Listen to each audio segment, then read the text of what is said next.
Good afternoon, everyone. Welcome to a SCORE webinar. My name is Alan Gorlick. I'm just the opening act.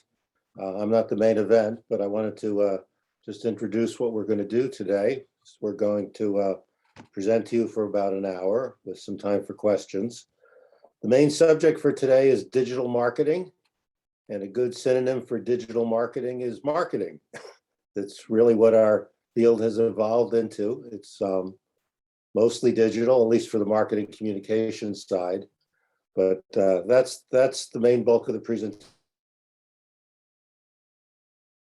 Before we get started, I noticed I've heard of SCORE for I don't know 40, 50 years, but I notice now when I mention SCORE to people, they aren't always sure what it is. So I'm glad to see that over 40 of you knew what it was, and we're happy to sign on. But SCORE is a not-for-profit organization. We've actually been chartered by the Small Business Administration.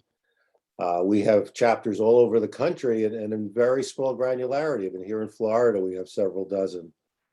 And I think we have something like 10,000 volunteers at over 300 chapters.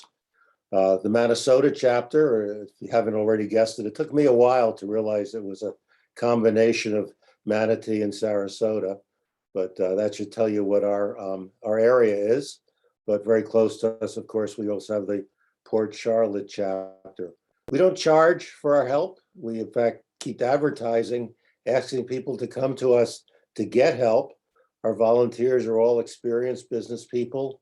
We have experience in multiple categories. So whether you need help in marketing, as in today's presentation, or finance, or starting a business, or hiring people, we're there for you. We've helped, we say 11 million. I'm not sure how we know that, but it's a good number. As you can see from the current slide, it doesn't have to just be at the beginning. You can come to us for help anywhere along the phase of your business. Although my experience is we get more requests in the early phases than we do in the late ones. But just look at this chart. If you're thinking about selling a business, you want to get good valuation, you want good advice, you want good legal advice, because maybe you spent your whole life getting to that point. You don't want to mess it up by not getting good help. So anywhere along the way, you can ask for help. We have a great website that you can go to, minnesota.score.org. On that website, you can find requests to get a mentor. That's what we call ourselves, mentors. Well, we're not consultants, we're mentors. We help you, sometimes with tough love, sometimes with good advice. If you want to find a specific workshop or webinar event, if you want to see recordings of events that have already occurred, all of that's available on the site. You can get spreadsheets that can help you. There's a lot there, and you could find podcasts, other kinds of resources. It's a good place. Even if you don't end up asking us to help you with a live person, you may be able to help yourself just from this great website, and it's kept up to date. It's fresh. It's good information all the time. I think I also wanted to mention that because we are a not-for-profit organization, we rely on sponsors. We rely on partners. We've got some good ones, as you can see on the current slide. These are companies you've heard of. We really appreciate the fact that they help us, and indirectly they help all of you. And so if you're thinking about, where should I bank or where should I take my business, take a look at this list and then give back to them, because they're certainly giving to the community. But with that, I'll turn it over to Jeremy and let him teach us about digital marketing. Awesome. Thank you so much, Alan. And good afternoon, everybody, and welcome to the final presentation in our digital marketing series. Today, we're going to be going over all the effective digital marketing channels that you can use for your business. Some of these we've kind of gone in depth in the previous workshops. So if you want to learn more about a specific channel that we're going to be looking at today, like Alan just mentioned, head over to our website. and go into the library, you can find all of the past webinars that we've done for this series. So if you want to get a little bit more in depth than what we're going to be talking about today, definitely go over there and check it out. So today is going to be more of just kind of scratching the surface of a bunch of different topics. And it's to give you a good overall understanding of digital marketing and the different ways that you can use the different channels in order to generate revenue for your business. So today what we're going to do is we're going to go over the foundations. I'm going to do just a very fast recap of week one, which was how to create your unique selling proposition that Jack went over. Again, you can find that webinar on the website. Then I'm going to go over creating customer avatars, which we went over in week three. And then I'm going to talk about website, because your website is essentially the foundation of everything that you do online. So you want to make sure you have strong foundations before you start putting money into a marketing campaign. Then we're going to go into marketing to intent-based customers. So these are the customers who already know what they want, but they're just looking for somebody to give it to them. So we're going to look at a Google My Business listing, pay-per-click advertising in Google, as well as search engine optimization. And then we're going to go into the other side. We're going to look at how to market to passive customers. So these are people who, don't necessarily know that they need what you have, or maybe they're kind of aware that they need it, but they're not actively searching for it. And these are things like advertising on social media, or just having social media management there and engaging with your customers through social media. And then the last topic we're going to cover is retargeted marketing. And we're just going to talk about some email marketing here, how you can get return customers with email marketing, and how to sort of nourish leads through email marketing. If you do have any questions at any time, I would ask that you write them down, or you can type them into the Q&A section inside of Zoom. We'll have a time at the end to go over those questions. And I might actually answer a question that you have later on in the webinar. So we're going to do questions at the end, but hopefully, everything will go smoothly. So if you are part of SCORE, if you are a SCORE client, this should be very familiar to you. However, if you're not a SCORE client yet, this is going to be one of the very first things that your mentor will do with you. And this is the business model canvas.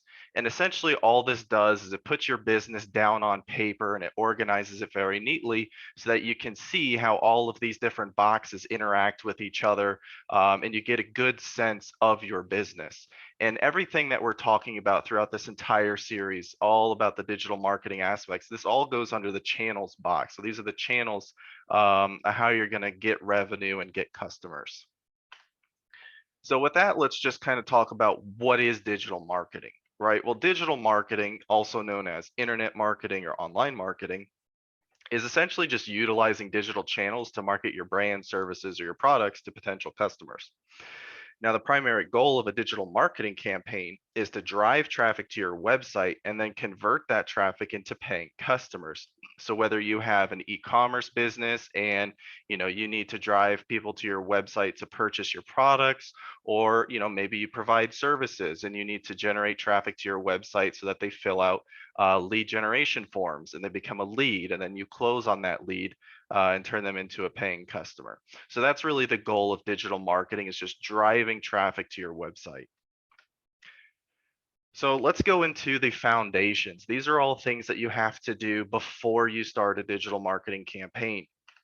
And the first one is you have to know what your unique selling proposition is, right? This is what makes you different or better than your competition. This is why a customer should choose you over anybody else, right? This is what sets you apart.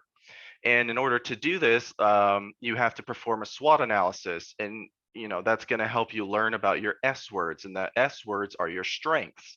So SWOT stands for strengths, weaknesses, opportunities, and threats. And if you want to learn more about this, again, we did an entire webinar about how to put together your USP. Next would be your customer avatar. Your customer avatar, also called buyer persona, it's just your ideal customer, who is actually going to be the person buying your products or your services. And you want to try to be as in-depth as possible as you're trying to create a person. right? So a couple things to think about. What are their demographics? How old are they? What is their gender? Where do they live? What's their income bracket? And also their psychographics. So what are their interests? What are their behaviors? What are their buying habits? And again, we went very much in depth on this in our week 3 presentation. And again, go to the website, rewatch that webinar so that you can learn how to put together a proper customer avatar. And then just as a refresher for those of you who did watch that webinar, this was the worksheet that I had showed to kind of help you create those and visualize your ideal customers. And the last foundational piece here is your website. Because like I said, your website's the foundation of your online presence, right? It's the central hub for everything that you do online. And the goal of your website, just like digital marketing, the goal of your website is to provide information to your visitors, but it's also, to be used as a marketing tool to convert visitors into paying customers. So digital marketing, that sends the traffic to your website, and now it's your website's job to actually convert those people into customers. So you have to make sure that you've got a solid website before you start spending a ton of money on marketing, and sending people to a poor website. So there's about 7 different items that I like to check for to make sure your website is ready to go for a marketing campaign. And I'm going to go into each one of these a little bit in the next slides. So the first one's going to be modern design, right? The last thing that you want to do is have an outdated website. Usually it's common practice to have your website redesigned every 3 to 5 years to keep up with modern trends. Now, this doesn't mean you have to completely change the look and feel of your website, but you just want to, kind of touch it up, give it a little bit of a facelift now and again, just to make sure that you are keeping up with modern trends. You want customers to feel comfortable using your website, right? The last thing you want to do is send them to an outdated website because, an outdated website will be perceived as an outdated business. And that's the last thing you want. You don't want to go to a website and have to ask yourself, wow, this looks like an old website. Are they even still in business? Right? So your website, and especially in digital marketing, right? Your website's going to be your first impression to all of your customers, and you want to leave a good first impression, right? So that's why it's so important to have a good modern looking website. And it also has to function properly on multiple devices, right? So not only does it have to look good on your computer, but it's got to look good and function properly on tablets and laptops. And I mean, there's screens on just about everything nowadays. You can browse the web on refrigerators and watches and things like that. So you just need to make sure that your website looks good and functions properly on all these different device screen sizes. Now, if you are a B2B entity, the majority of your traffic will be coming from desktop. If you are B2C, the majority of your traffic will be coming from tablets and mobile devices. So just something to think about when you are looking at your website. You want to make sure that you're looking at it the way a customer would look at it. So if you're a B2C entity and you're building your website on the desktop and you never check to see how it looks like on the phone, well, that's where the majority of your people, of your customers or your potential customers are coming from. So you want to make sure that you're looking at your website from the devices that the majority of the people visiting your website are using. Next is scalability, right? So when designing your website, it's important to think about the long-term goals of your business. Those goals will ultimately include digital marketing. So building your website on a scalable system like WordPress allows you to seamlessly grow your website with your business. This eliminates the need to implement new systems every time you redesign your website. Now, what do I mean by scalability? Well, you want your website to be able to grow with your business. And when your website grows, you're generating more and more and more traffic to your website. And the last thing that you want to do is have to, shell out a ton of money to continuously upgrade your website to accommodate the new traffic, right? Or the new integrations that you want.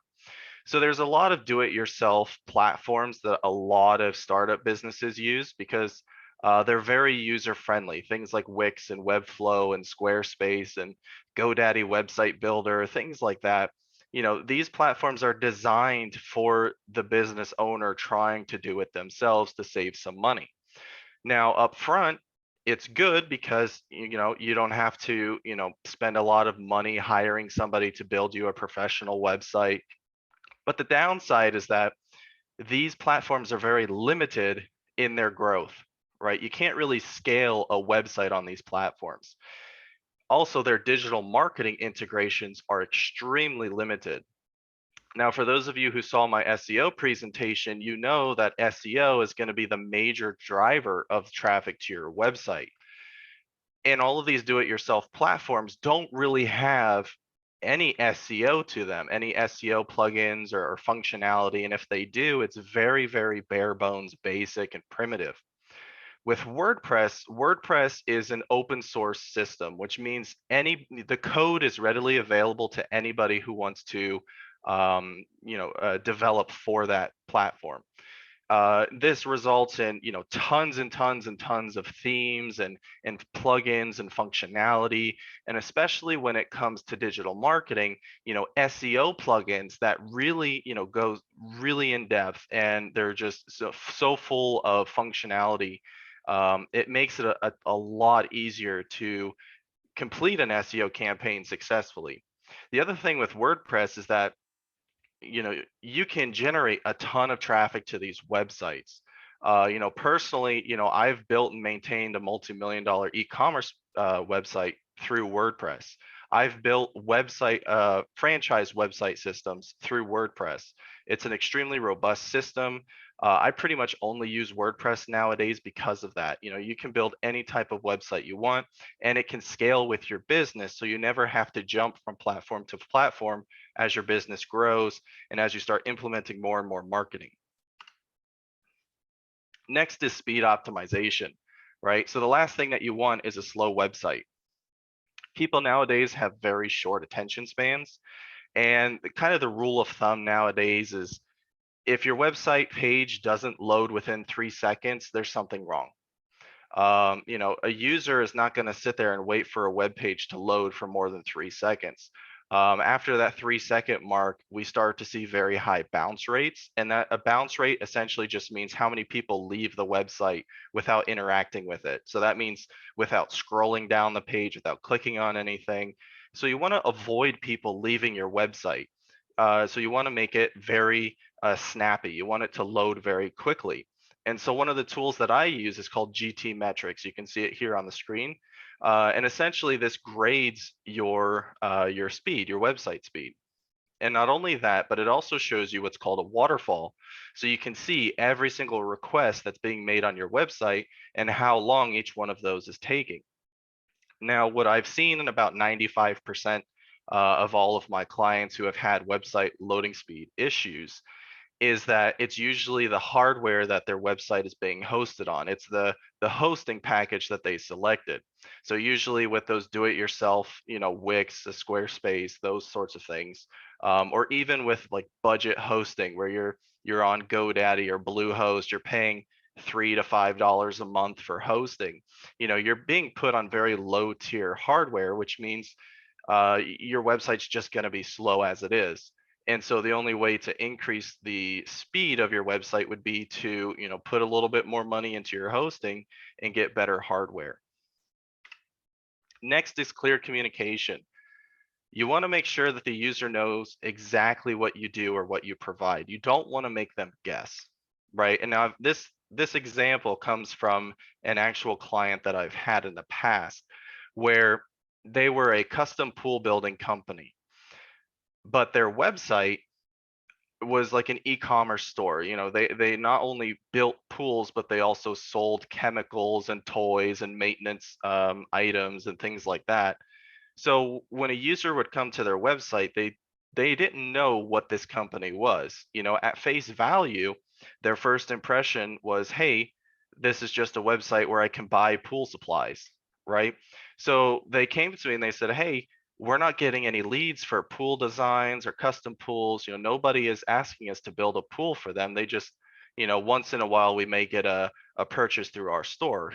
Can you help us out?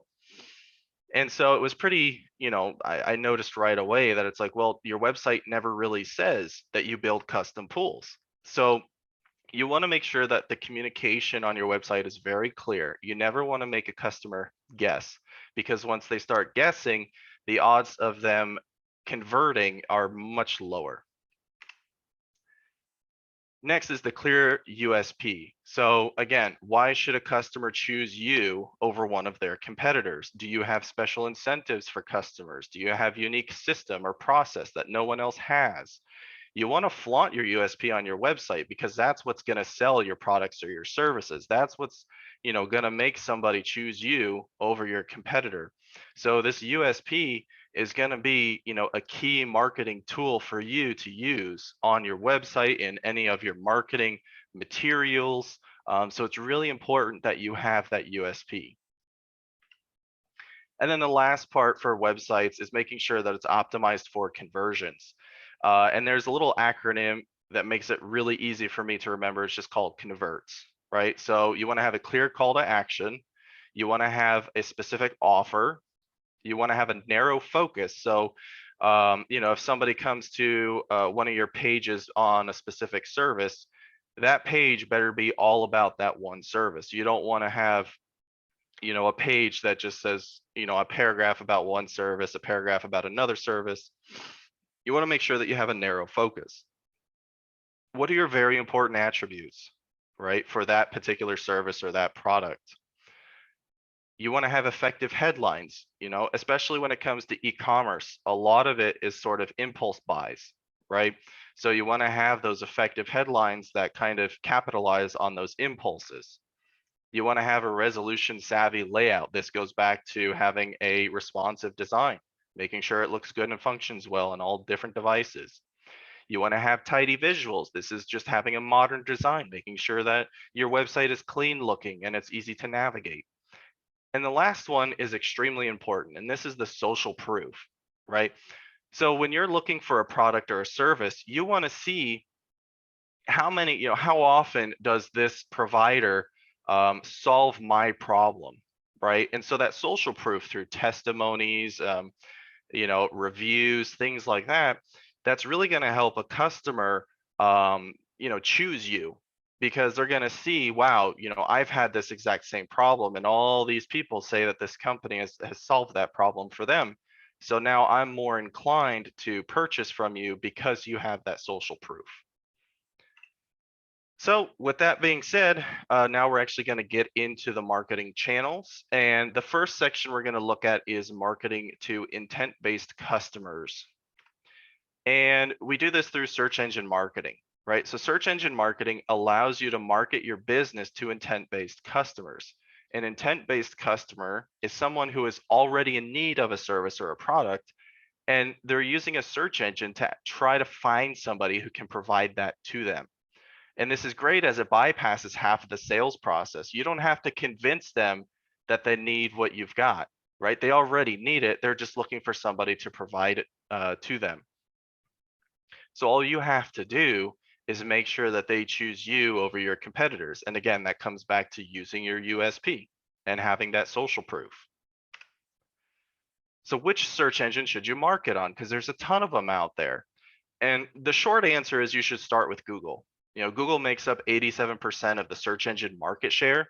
And there are 5.8 billion searches per day on Google versus 340 million searches per day on Bing. Now, that's not to say that you should only market on Google. Eventually, as your business grows, as your marketing budget grows, you'll still want to, put some marketing into additional search engines like Bing and Yahoo. But usually just starting off with Google is going to be your best bet. And there are three main ways to market your business to intent-based customers and search engines. Today, we're really just going to focus on Google since it's the most dominant search engine, but the concepts are universal when it comes to marketing on any search engine. The first one is Google My Business listing. This is just, having a business listing in that search engine. Pay-per-click advertising. In this case, we're going to talk a little bit about search ads. And then search engine optimization. So Google My Business is the first thing that you can do to start showing up inside of Google. And the best part is that it's 100% free, right? All it takes is about 15, 20 minutes to set up. your Google My Business listing can get your business and your website in front of local customers in as little as 4 to 5 days. And to start, all you have to do is make sure you have a Google account. You can have a Gmail, or if you have a professional work email with your domain, instead of having a Gmail, you can create a Google account with your work email, and then you just go to business.google.com. Google will then take you through the process of adding content to your listing, whether it's products, services, where you provide those services, what is your NAP, so that's your name, address, phone number. And then you can upload photos and videos and all sorts of stuff. And you really want to make sure that you take the time to fill this out as much as you possibly can, because the more content that you have in there, the more successful your business listing is going to be. So where does that business listing show up? Well, if you've ever looked for a local business, right? Or if you're looking for a restaurant, or let's say you're in Sarasota and you're looking for a landscaper, what Google's going to do is it's going to pull the Google My Business listings from that area, and it's going to show you the best results. So you can see here in the box, that's where the Google My Business listing shows up. It shows all of your reviews, what your average rating is, where you're located, what your operation hours are, what your phone number is. It has a link to the website, a link to directions if you're a brick and mortar store. And you can even run advertisements in here to make sure that you're showing up in the top spot. So it's a very powerful way to get your business out there for free. Now, the dashboard of Google My Business will give you a lot of excellent insights into the performance of your business listing. You'll also get monthly performance emails with suggestions on how to improve your listings. So this is just an example of one of my clients where, the past month, this was probably about a year ago, but, almost 20,000 views per month. They had 557 activities on their listing, which means that's how many times somebody asked for directions or called their business directly. You can also see your reviews, so you can respond and reply to reviews. And this comes down to reputation management, which is something we don't really talk about in this presentation, but you want to make sure that you're replying to all these reviews, because that shows that you interact with your customers.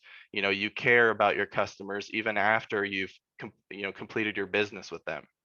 And it's also something that helps increase your performance with your business listing. Is if Google sees that you're responding to reviews, Google will increase your ranking for your Google My Business listing. So this is just a great way to, again, get your business on Google for free. Next is pay-per-click advertising. And I'm just going to very briefly go over advertising. If you want an in-depth tutorial, I actually had a live training session a couple weeks ago. Again, if you want to watch that, you can go back to the Score Minnesota website. You can go into the library and you can rewatch that webinar. And I essentially went from start to finish inside of Google Ads, and it was essentially a live tutorial on how to create a successful advertising campaign. So if you want to get more in-depth information about this, definitely go back to the website and rewatch that webinar. But this is the second way that you can market on search engines. And search ads essentially works like an auction. You can choose the search terms that you want to show up for. You can set a bid amount, and essentially whoever is willing to pay the most for the ads is going to show up the highest inside of the pages. So if you want to maximize the efficiency and effectiveness of your Google Ads campaign, do not use Google's smart campaigns. So the smart campaigns essentially tries to automate everything about your advertising account, and it's just going to chew through your budget very, very quickly. You're not going to get very good results from that. Again, if you want to see what a successful campaign looks like, go back and watch that live training that I did a couple weeks ago, and you'll see a huge difference compared to what I do, where I'd set everything manually versus what a smart campaign would look like. On a side note, if you do plan on running a Google Ads campaign by yourself, you're going to get emails from a Google Ads rep. Now, these are Google employees. They do know a little bit about the ads, Google Ads system, but these people are salesmen and they're not ads experts. You know, these people are contacting you to try to get you to put more money into Google Ads, right? And so the ad reps that work with agencies like mine, these are the people who actually, know every single little tiny thing about the ads campaigns and the ads accounts. The ones that will contact you are the salespeople looking for you just to put more money into your account. Again, you don't have to have a lot of money to do advertising. Like I said in that live training, I was running a campaign for $250 per month, which is an average of about $8.50 per day, and I had generated a ton of revenue in that campaign. So you don't need a lot of money. You just need to make sure that you're optimizing it properly and you're setting it up properly for success, and you're not relying on Google to handle everything for you, because Google will just take your money and run with it and leave you high and dry, and you really don't want to do that. Now, the great thing about running search ads is that you can start generating leads within a matter of days. Uh, but the real growth of your website will come from search engine optimization. Now, search engine optimization, or SEO, accounts for over 50% of website traffic. This statistic was pre-COVID. So now, sort of during / post-COVID nowadays, it's actually risen to about 60 to 65%. So SEO is going to be the real powerhouse of where your traffic's going to be coming from. Now, the downside to SEO is that it takes anywhere from 6 to 8 months to start seeing results from it. So it's definitely more of a long-term process, and it's not something that's going to generate sales for you right away. The best way to think about it is like an orange tree. So, when I was a kid, my grandpa had an orange tree in his backyard. He had a grapefruit tree in his backyard, and I'd go over there every week, and I used to love going out there, just grabbing an orange from the tree and having a snack. And you can think of your website like an orange tree, right? So when you're just starting out, you just build your website. It's like planting the sapling or the seeds, right? But if you don't do anything, your website's not going to grow. With the sapling, with the tree, you have to nourish it. You got to water it. You have to maybe put a compost pile down. You got to fertilize it. You got to put pesticide on it so it doesn't get infected. And over time, that tree will start to grow, right? And then it starts to produce those oranges. And it's the same thing with SEO and your website. You have to take the time to nourish your website so that it can grow within the search engines. And then eventually it will start to produce those oranges. Well, in this case, it's going to be product sales or leads, right? Now, in the meantime, while your website is growing, you still want to generate sales. And that's where the advertising campaign comes into play. Excuse me. So usually what I like to do for campaigns is I'll have an SEO campaign running, but in the meantime, I also want to run an advertising campaign. So I run both of these together. That way, I'm both growing my website in the background, increasing its rankings inside of Google, while also generating those initial sales and leads from an advertising campaign. However, a lot of businesses, if you're just starting out, you don't have the budget to do both, right? So if you can only choose one or the other, I would go the advertising route, because at least that way you'll get the immediate results. You'll be able to start, increasing your cash flow. You can start generating more revenue, and then you can start to invest in an SEO campaign.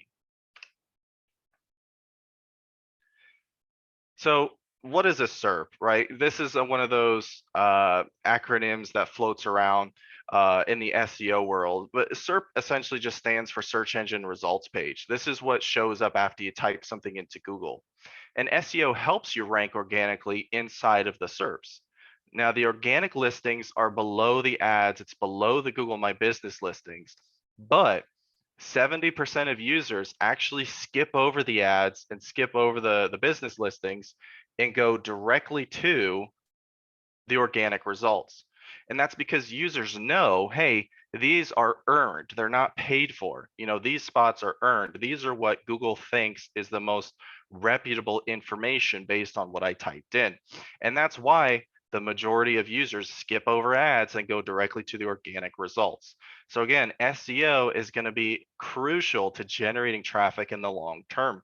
But advertising will still get you that immediate results. So with search engine optimization, there's three main pillars to it. There's technical SEO, there's on-page SEO, and there's off-page SEO. Again, I go through this entire process in the, I think it was the week 3 presentation. So if you want to see a full SEO campaign process, I would highly recommend going back and watching that webinar. But I'm just going to kind of go over these 3 topics really quickly. So technical SEO has to do with optimizing the code and the structure of your website. And this consists of things like your title tags, meta descriptions, structured data, all the techie stuff that goes on behind the scenes. And there's really great tools out there like SEMrush that will scan your website and check it for literally hundreds of technical items. And it will tell you what you need to fix. And so this is usually always the first step in an SEO campaign. Now, even small websites can have hundreds of issues, right? It depends on the platform that you're using. It depends on how old the website is and how it was built. And there's always new technical issues that pop up every day. So technical SEO is definitely the first step to kind of fix up your website. But it's also something that needs to be maintained on a monthly basis because there's always something popping up as far as this goes. And the next thing is on-page SEO. So this essentially just has to do with all the content on your page. So it would include things like your text, your videos, your images, the links that are on the page, how long your content is, the keyword density. And every page should be focused on a single keyword. You should never try to rank for multiple keywords with a single page. You want it, again, that goes back to the converts acronym. You want to make sure you have a narrow focus. And the average page that ranks #1 in Google has a word count of 1,800 words. This means that Google loves relevant content. Excuse me. So a lot of times people think that 1,800 words is a lot. But if if you provide services, it could be as simple as just writing about your process. Excuse me, I got a little bit of a cold, so I'm coughing. But when you actually start to write some content, 1,800 words doesn't seem that hard. You talk about your USP, you talk about how you're different, and you talk about your processes, and those 1,800 words kind of come quite quickly. And the last one is off-page SEO, and this is what we call authority building. So this focuses on all the activity that takes place off of the website when looking to optimize it. And this is mostly like inbound links, are also known as backlinks. And to summarize this slide, it's to kind of stay away from all the technical stuff. You think of it like a referral system. So if I need a dentist, I'm going to go to a couple people and be like, hey, my tooth hurts, can you recommend me a good dentist? So if multiple people are giving me the same business card for the same dentist, then I've got it on good authority that that's a pretty good dentist to go to. The same thing happens with websites, right? When somebody types in something to Google, Google will try to look at all these different websites and say, hey, if this website's referring their traffic to this other website for this keyword, then they must be, they're referring their traffic. And so it's, you never want to give traffic away from your website. You always want to bring traffic in. So if you're sending traffic to another website, Google's like, hey, that, they must be a good authority for that information. So again, think of the authority building, the off-page SEO as referrals and getting referrals from other websites back to your website.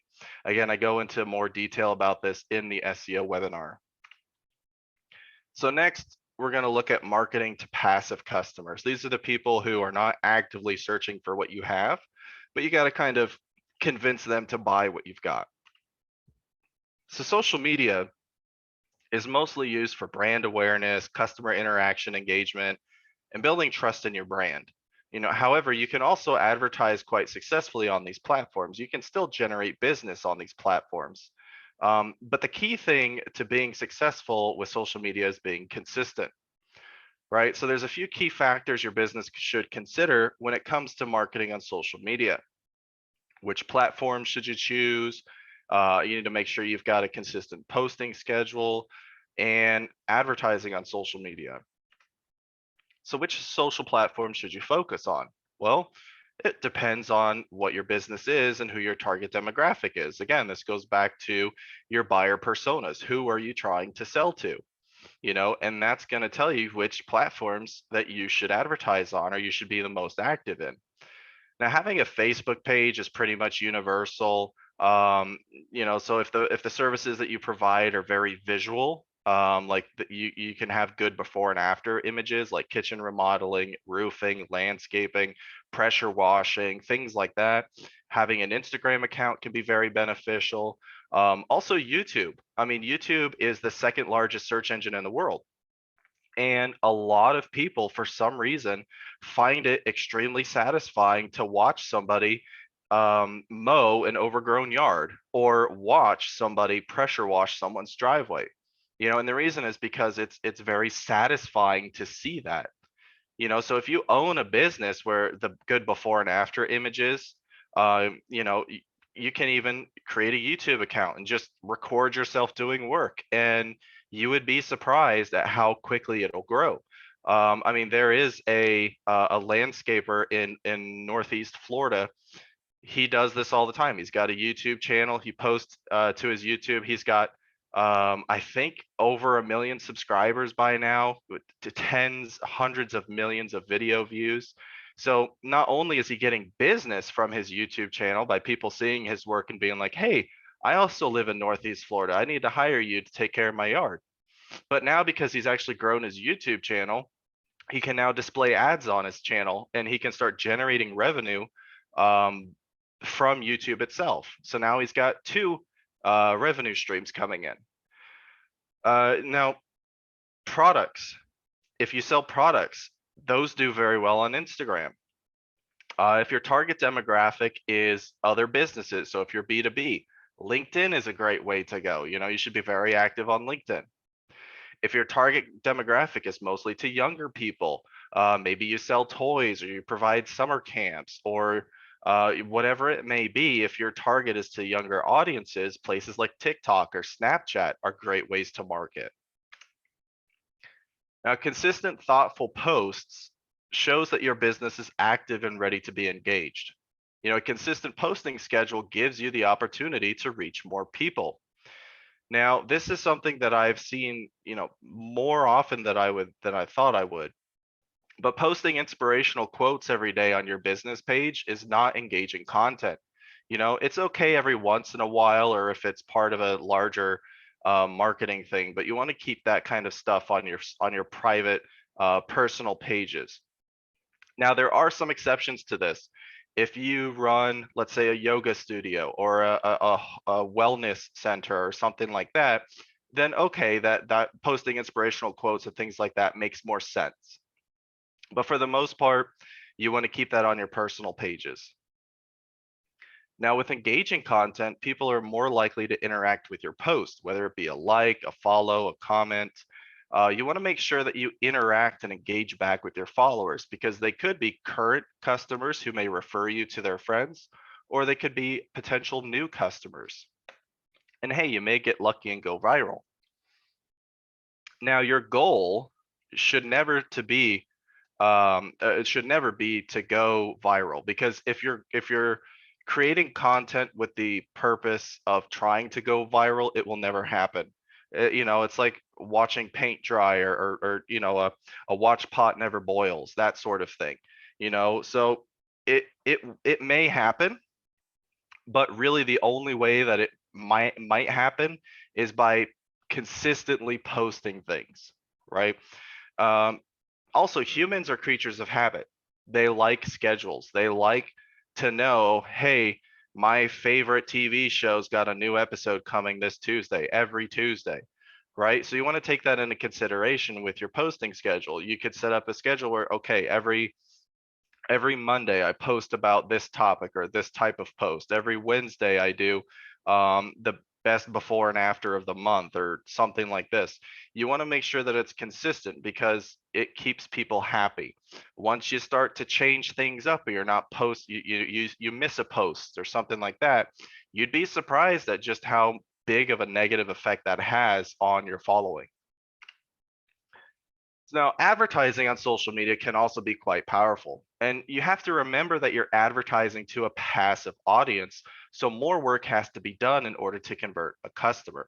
This is also why I prefer to advertise on Google instead of Facebook, because with Facebook, it has a much lower return on your investment than advertising on Google does.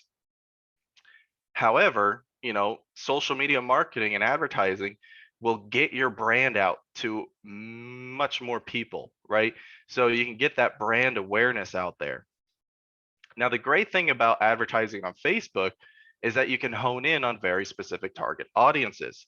And again, we went very in depth, and I actually showed you how to target people in Facebook in our, I think it was the week 3 presentation, the last presentation that we just did with Jack, where we created those customer avatars, and then I went through and showed you how to actually target those people inside of Facebook.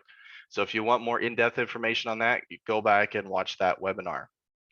But you know, using your customer avatars, you can filter your audience by their demographics and their psychographics, which allows you to put your products, your services, and your brand in front of the people most likely to become your customer. And the last thing that we're going to talk about today is just retargeted marketing and how to nurture leads and how to generate returning customers through email marketing. So email marketing is a great way to nurture leads and to create those repeat customers. And there's really 2 ways that you can maximize your email marketing right away. And one of them is to create lead magnets, and the other one is retargeted marketing. So lead magnets, they're like little freebies that you can offer on your website, whether it's a newsletter sign up form or free, you know, or a free download PDF that requires an email entry to access. It could be a coupon code where they have to put their email address in order to receive the email with the coupon code. There's tons of different ways that you can create these lead magnets on your website or in social media in order to get people's contact information. I'm going to use the landscaping example again here, but let's say you create a white paper on how to, you know, it's Florida, so you want a lush green yard. So here's a white paper that will tell you how to do it yourself, how to, you know, how to choose the right grass type for your ecosystem or wherever you may live. How to take care of that grass type, you know, how to properly cut the grass, you know, what length should you have it at, what fertilizer should you use, when should you water it, things like that. Even though you're literally giving them this information on how to do it themselves, you know, they could read through it and be like, wow, they really know what they're doing. I'm going to hire them. Or 2, they were thinking about doing it themselves and they go like, geez, this is actually a lot of work. I don't have time to do this. Let me go ahead and hire this company, right? So even though you're giving away a freebie, right, you're saying, hey, we're telling you how you can take care of your own yard. You still will get customers from that. Now, all of these gathered emails, they can then be put into an email marketing platform like MailChimp or Constant Contact so that you can target them based on how you got their emails. So you can essentially categorize people based on how you receive their emails, and you can craft marketing or email marketing campaigns based around that fact.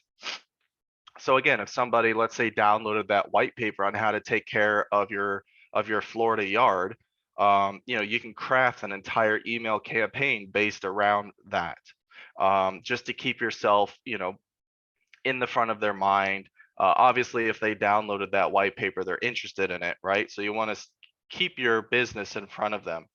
And it's a great way to create a sales funnel that pushes a visitor that's interested in more information into becoming a paying customer.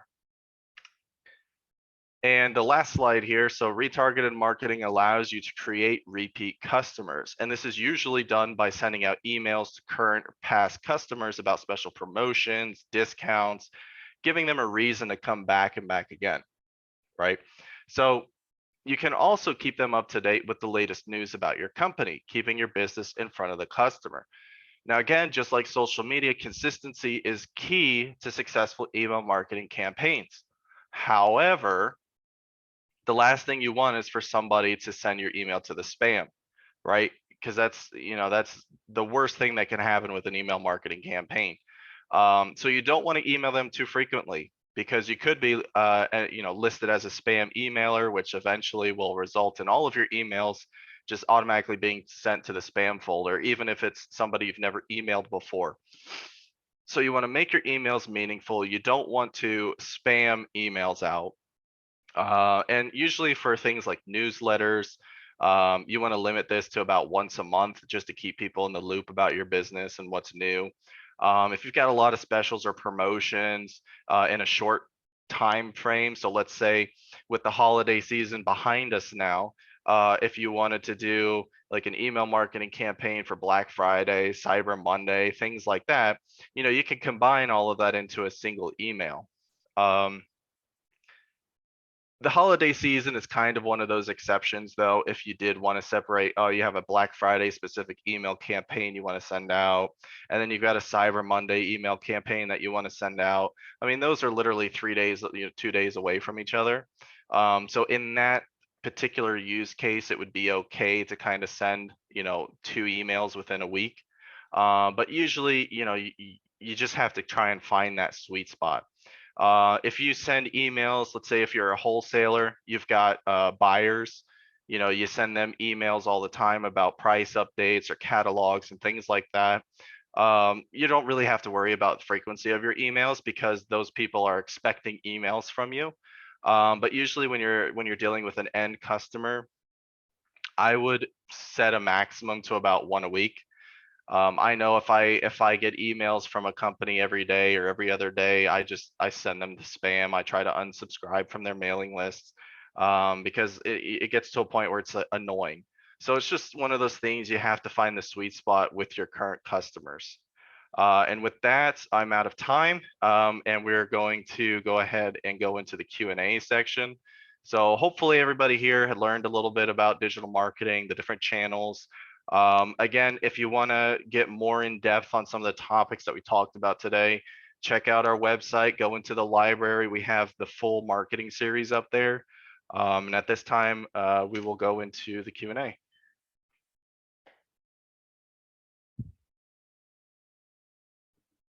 Alan, are you going to take this on? Well,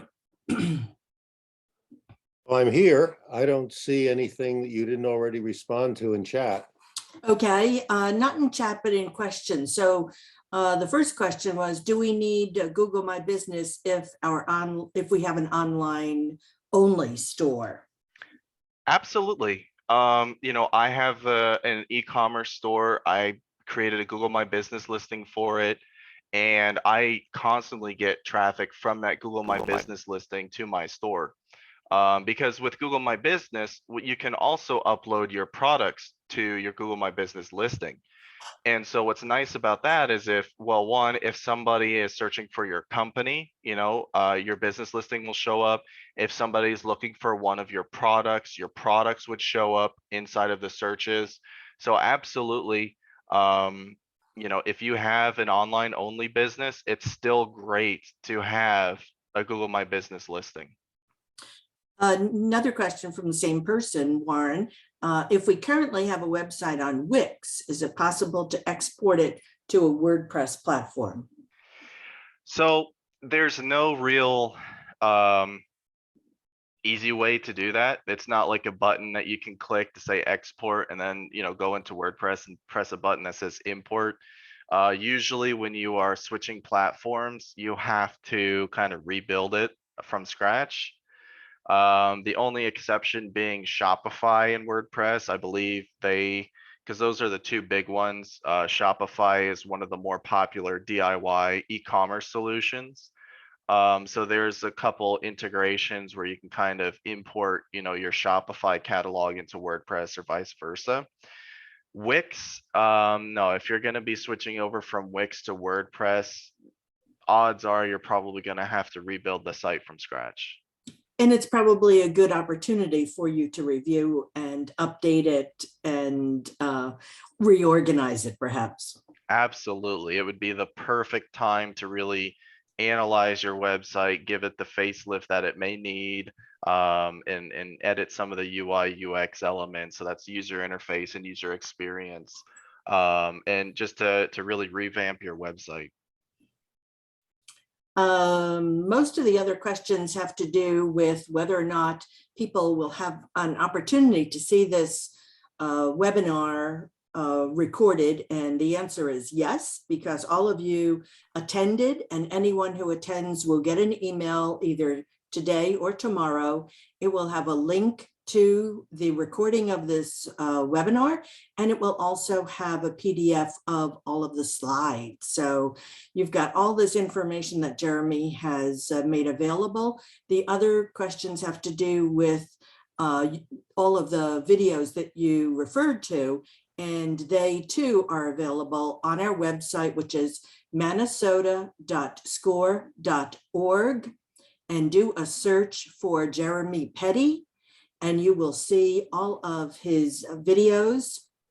In the chat, someone asked if they could have an idea about what was first and second, what the title was. So I pasted that in the chat. If you have access to it, look through that. One question from Andrea: how do you get on Google My Business without an address? I hope she doesn't mean a website address. So yes, with Google My Business, you do need a physical address. Essentially, what Google will do is it's going to send you a postcard to verify that that business is at that address. And so it has to be a physical address. Now, when you're setting up your Google My Business account, you can say that you don't have a physical location. But it will still ask you for an address to send that postcard with the verification code on it. Your address will not show up on Google. That's strictly just for them to verify your business is at the location that you say it is. But it's not going to show up in the front end. So when you're filling out the Google My Business account, it will ask you, again, if you have a physical location that people can visit. If you click no, it will still ask you for an address, but again, that's only to send you the verification postcard. And now, so so you use your home address as your business address. Correct. Now, the caveat to that too is that it cannot be a PO box. It cannot be like a box at USPS. It has to be an actual physical location. So if you don't have a physical mailing address, try and send it to your friend's house, your parents' house, a sibling, just so that you can get that postcard so that you can verify your business. And that's another thing too, is that without verifying your business, it will not show up in Google. It will be unverified, and it will just sit there. So the Google My Business listing has to be verified before it will show up inside of Google. And that's why I said it could take about 4 to 5 days in order to show up. And that's basically the time that it takes to get that postcard. Is WordPress a good company to start a website? What about Network Solutions? So WordPress does not build websites. WordPress is the name of the software that is used to build websites. There is, and it can be a little confusing because there is a WordPress.com, which hosts WordPress websites, and then there's WordPress.org. So the .org is the actual software for WordPress. It's all the code. and WordPress.com just hosts the website. So if you're looking for somebody to actually build the WordPress website for you, a great resource is a Score mentor. Score has a list of all the local businesses, the majority of which I do believe are also other Score clients who own businesses where, hey, maybe, you two doing business with each other can benefit, one another. So Score is also a great resource to try and find a marketing company or a web designer to build a website for you. So that was Christopher's question. Where can I find help for my business with marketing content? And the answer is apply for a Score mentor, right? Correct. Yep. In your Score mentor, like I said, they have a list depending on which chapter you are going to request a mentor from. But they have lists of reputable businesses. Like I said, some of them are also Score clients, but they're all vetted companies. They're all people who do great work. And you'll get a few different recommendations. So they'll give you a list of different companies or businesses, and then it's up to you to contact those businesses and figure out who you want to work with. Okay, how many search let me start this again. How many search hashtags words should you use? What's the max? So by search hashtags, I would is that for search engines? Yeah. As far as keywords. So when you're doing an SEO campaign, the goal is to try and rank for as many keywords as possible. There's no limit to it. But again, you only want to make sure that you're targeting one keyword per page. So you can as long as you're creating content for each individual keyword, you're creating a single page for each keyword, you can rank as many keywords as you want. And that's actually the goal of SEO, to nourish your website, to create more and more and more pages to target as many relevant keywords as you possibly can. So if a business has a brick and mortar with services along with a relevant e-commerce with products, should there be separate marketing channels used?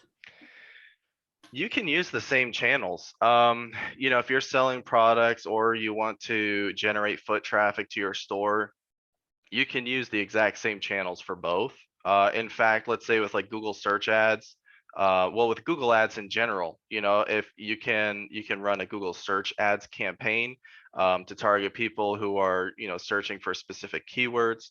You can do a Google local ad, which essentially connects to your Google My Business listing and advertises that. Facebook, when you're advertising in Facebook, there's an option to create an ad to try and generate more foot traffic to your store. But you can also set up a campaign to just generate traffic to your website to try and get some website sales. So you can use the same channels for multiple different goals and outcomes. If I wanted to hire a full-time digital marketing person who also films videos, what should I expect to pay them? Or rather, what is fair for someone to be paid? This is a tough one. That is a very tough question because there are a ton of variables to that. Digital marketing is such a broad category, and I know that when a lot of businesses are trying to hire a digital marketing expert on their team, what they don't realize is that they're trying to hire one person to do 5, 6, 7 different jobs. And so in order for somebody to be very good at each one of those, it takes a very special kind of person. Now, personally, I've been doing this for over 10 years. So I've specialized in SEO and Google ads and email marketing. And that just comes from a lot of experience in the 10 years plus of actually, doing digital marketing and all these different channels. So you have to think about that, take that into consideration if you're thinking about hiring an internal digital marketing person. and understand that, if you want them to handle the SEO and to handle the Google ads and the Facebook ads and the social media management and the email marketing, you're really asking that person to do 5, 6, 7 different jobs. And that's going to require them to have a wealth of experience. So with that being said, it's going to start costing a lot of money. Now, on the other hand, what you can do is you can hire a digital marketing manager, where they're not necessarily doing all of that work, but they're, let's say, managing an outside agency that you hire to do the marketing for you. Or you can just cut out the middleman and hire an agency, but then you have to, manage them yourself. But that's one of the pros of hiring an agency over a single person, is that usually when you hire an agency, you're getting a team of people. And it ends up being a lot cheaper than hiring somebody internally. And it really just depends on the size of your business and what your budget is. If you're expecting to pay $50,000-$60,000 salary plus benefits on a digital marketing expert, you may end up having better luck hiring an agency to do that for you, and it would actually end up costing a lot less, because not only do you not have to pay somebody's salary, but on top of that, you also have to have a marketing budget, right? So there's pros and cons to each. It really just comes down to your personal preference, whether you want somebody in the office that you can talk to directly to handle all of your marketing for you. But just understand that if you're trying to hire one person to take over the entirety of your digital marketing, they're really doing the job of 5 to 7 people. Well, I want you to know that Christopher thinks you're a beast. Well, thank you, Christopher. If you heard me chuckling before, it's because I read that and I had to react to it. All right. So a question, is there a magic formula for posting the number of times per day / week and best times for those posts? Honestly, I've never found a magic number. Because there's so many different variables to it. Some people will tell you gotta post every single day. Some people will say you gotta post every day at 6 p.m. because that's when everybody gets home. But the reality is that you need to look at your customer avatars. You got to look at your who your customers are, your target audience, and then you have to think like them and be like, okay, well, if my target audience are moms, who work 9 to 5, you have to think about when are they taking breaks during work? When do they browse Facebook? Or when are my target audiences actually going to be available to look at my content? So it's really dependent on your industry and who your target audience is, and then you kind of find your own sort of magic number on this many posts per week at this time, and that sort of thing. A number of people actually want to hire you, Jeremy. And some people want to use your knowledge and ability, but don't want to go through SCORE. Can we discourage that and tell them go for a SCORE mentor, because you may actually need more help than just search engine optimization and what Jeremy has to offer? Yep. So I would highly recommend at least getting a mentor. Now, personally, I'm not a SCORE mentor. I'm just a certified workshop presenter. However, I do provide free professional consultations to all SCORE clients. And oftentimes I jump on with a mentor during one of your sort of weekly meetings, or however often you meet with your mentor. They'll call me in and kind of, go over any marketing questions you may have. My contact information, my email is there on the bottom of this slide. If you want to reach out to me directly and ask any questions. But I would highly recommend that you go, contact a mentor, and then if they deem it necessary to reach out to me, they will. All right. On that note, I think we are off. I have no more open questions, and I think we're up on our chat. So I just want to say thank you all for coming. This was great. We had a great turnout, and I think Jeremy did a wonderful job. I'm sure you'll join me in applauding him. You will be getting a survey, and you have an opportunity in that survey to tell Jeremy how great he is. And also you'll have an opportunity to suggest improvements that we can make to our webinars. And also, most importantly, what other topics are you interested in? It's so important that you fill in this evaluation, this survey when it comes to you. You will be getting a copy in a separate email of this video, as well as Jeremy's slides. So thank you all for coming. I hope that you felt that this was a good use of your time. I certainly learned a lot, and I am also a social media marketing professional. So we're always learning and growing. So thank you. Thank you. Bye-bye.